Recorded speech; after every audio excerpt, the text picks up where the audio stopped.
My mother lives in Elk River, Minnesota. The bedroom I stay in when I go home to visit has a door that opens up into a large space that sits above the garage. It is a room that is lined on both sides with shelves that are filled with all kinds of things: knickknacks, towels, figurines, pictures. Plus, the floor in between the two walls also has open boxes with various things sitting in them, like our white Santa bears that we had when we were younger. This room is often the topic of conversation amongst my siblings and I.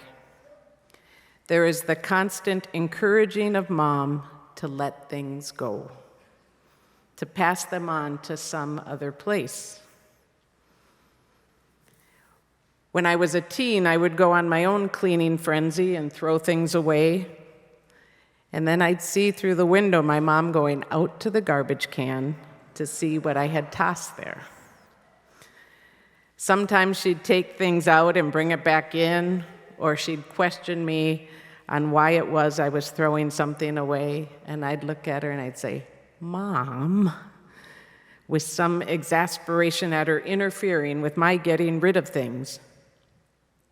Yet I have to say, there were times I was glad she did her rescue operation, especially when I discovered she had saved my yearbooks that I had thrown out in one of my zealous cleaning moments. In the past years, I have to go through and clean out the homes or rooms of a number of people who have died. It's hard work, and it also brings up a lot of conflicting emotions, especially when it's someone whom I have known well and I know what an item meant to them. It's a process that requires time and also respect. I feel obligated in a way to not just put everything thoughtlessly in a box and take it to a thrift store, but rather to pay attention, to pay homage in a way. There are things that when I pick them up, they seem to hold an energy. Not really sure why. So maybe I just set it aside or give it to someone I believe will cherish it because they cherish the person.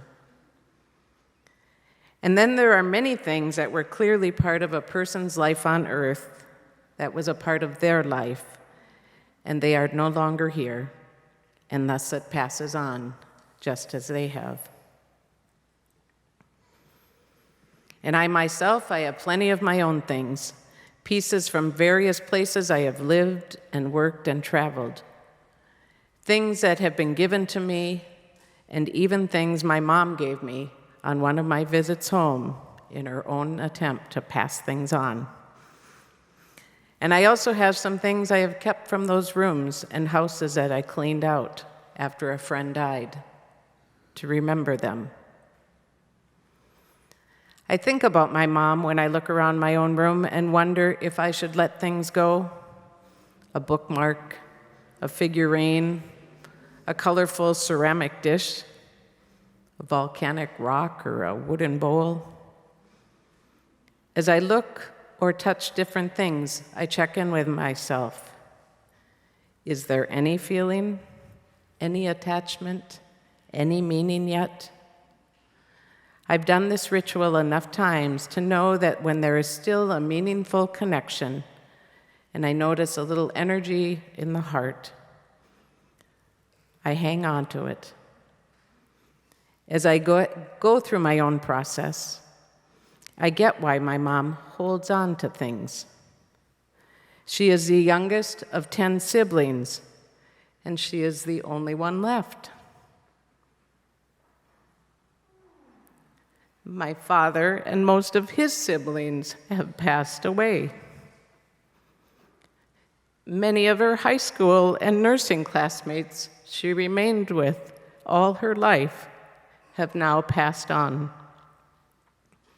And she birthed 6 of us children who used to fill her nights and days, and we are no longer there to fill the many hours she is alone in her house.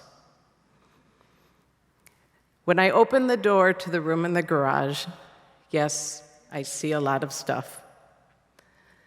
But I recognize most of all that it is things that were a part of her life, of our family life, of my grandparents' life. Sonia wrote in the description for today's service, "What is worthwhile to save? Longevity often depends on engagement and connection with people." I guess what I would say to that is yes. I save and I trust my mother saves things because they have a connection with our past and present precious lives. And there is a time to hold and cherish and a time to let go. Kay Jorgensen would often say to me, "There is no away." So in that case, if there is no away, then being here with me or there in the house with my mom is just fine for now.